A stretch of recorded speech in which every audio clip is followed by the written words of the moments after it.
Today we have the 2021 Tesla Model 3.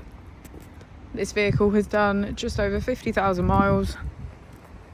It has an automatic transmission and a fully electric motor.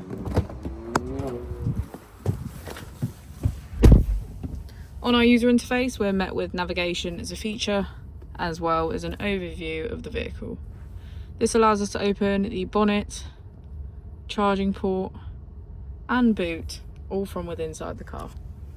If we click on our Tesla icon in the bottom right, we can access our controls, dynamics, charging, autopilot, schedule, safety, service, and software.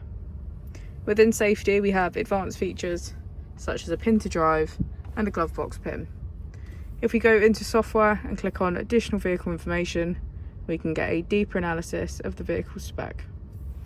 The Model 3 comes with a 360 degrees camera, and with that you can access your dash cam.